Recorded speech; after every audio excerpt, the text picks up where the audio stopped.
Getting hit by Perez. And then gets squeezed out of room for good measure on the exit of... During the Suzuka Grand Prix, Sergio Perez faced performance struggles once again. Despite being involved in a couple of incidents that ultimately ended his race, his pace was noticeably slower compared to Verstappen. Even during qualifying, Perez was 7/10 slower than his teammate in the same car, raising concerns about his abilities as a driver. This dip in performance has led to speculation that Red Bull is actively seeking another driver for the 2024 season, considering a move similar to what Racing Point did in 2021.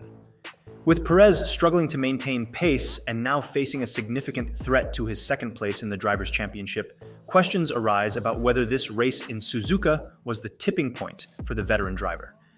Perez's race in Suzuka was plagued from the beginning as he failed to keep his car untouched, resulting in several contacts that eventually broke his front wing.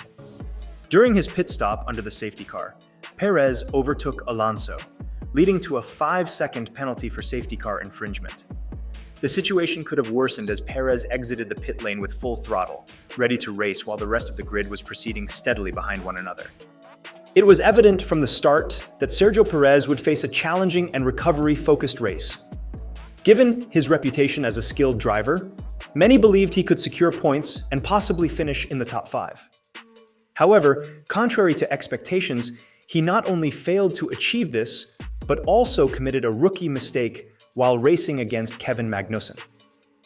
Perez attempted to exploit a non-existent gap, resulting in the unfortunate consequence of ruining Magnussen's race and breaking his own front wing. This incident forced Perez to pit once again, replacing yet another front wing.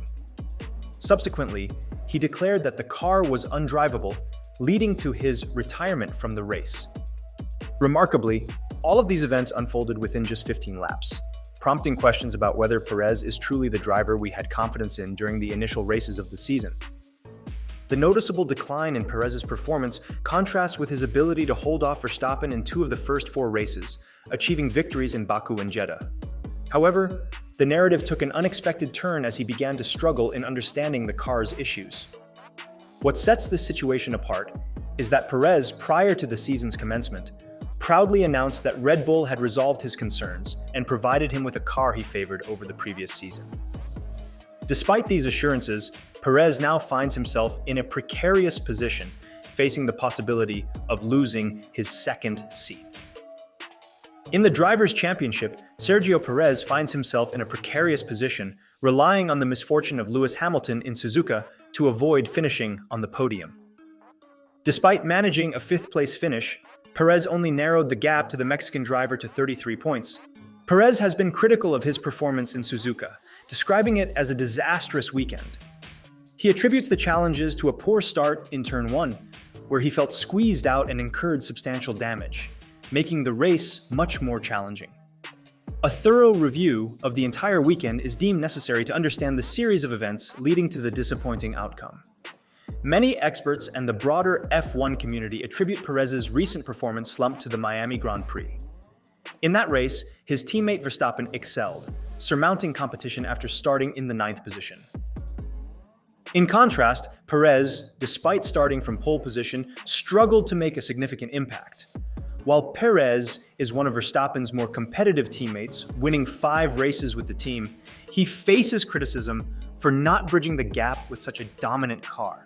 Comparisons are drawn to other former teammates like Ricciardo, who won 7 races, but none faced a similar performance deficit.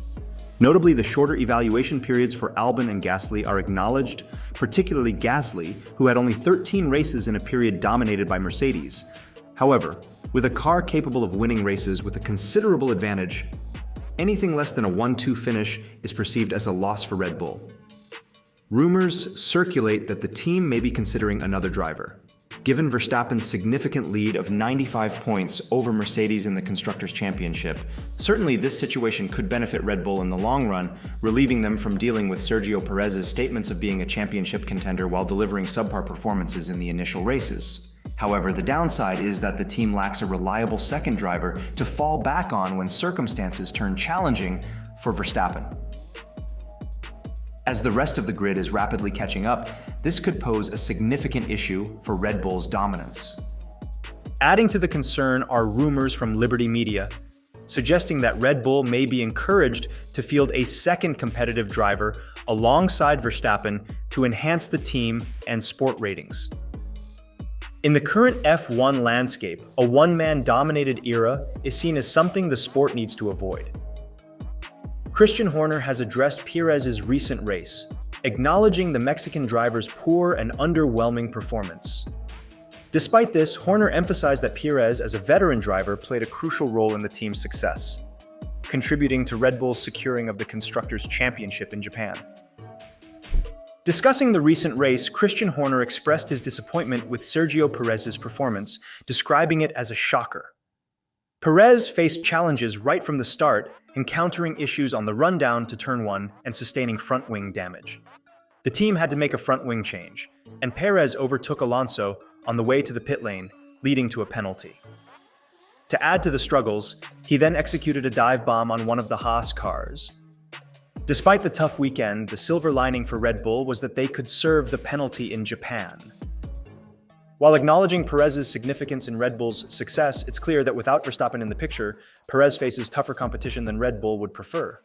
Relying solely on Perez would likely result in a less comfortable lead in the Drivers' Championship. With the same car, Perez maintains a 33-point lead over Hamilton, who has faced challenges in an underperforming car in 2023. There are hints that Perez might be replaced as early as 2024, despite Horner initially stating that the first opportunity for Red Bull to replace the veteran driver is in 2025. Red Bull's history of buying out underperforming drivers, regardless of contracts, adds uncertainty to Perez's future. Liam Lawson's impressive performance in his first 4 races strongly positions him as a potential future talent for Red Bull. The mention of Lawson, along with Tsunoda, Ricciardo, and Norris, hints at the team's consideration for changes from 2025 onwards. Notably, when asked about Williams potentially taking Lawson as a replacement, Horner indicated that the UK-based team is unlikely to seek another one-year replacement for the current American driver. On a different note, Williams has never explicitly stated their intention to sign a driver for just a one-year deal, and this might have given Christian Horner more flexibility than initially expected. Horner has openly acknowledged the impressive performance of Kiwi driver Liam Lawson at AlphaTauri, emphasizing that Lawson's impact is hard to ignore. Horner mentioned that Lawson's Singapore drive, in particular, has turned heads and provided Red Bull with much to consider. Despite Lawson's efforts to make a case for a full-time drive, the challenge arises as there are only 2 available seats for 3 competitive drivers. Lawson himself has expressed a desire not to be a reserve driver in 2024. This inclination might push Red Bull towards an aggressive move to sign Lawson for the upcoming season, as there's a potential threat from Williams to recruit him into their own program. It's noteworthy that the growth environment at Red Bull and AlphaTauri has been labeled as toxic by many rookie drivers who attempted to build a career with these teams. Past instances with Gasly and Albon highlight the challenges faced by drivers in their short tenure with the Austrian teams. The question of whether Red Bull will make a similar move to what they did with Albon in 2021 to bring in Perez remains unanswered. However, the consensus is that the Mexican driver has significantly underperformed. Despite receiving support from Helmut Marko for future improvements, F1 experts have largely written Perez off the team, positioning Lawson next to Verstappen. Lawson himself has stirred some drama by expressing a clear preference for Verstappen as his ideal teammate, making it one of the most anticipated questions in the Formula One world.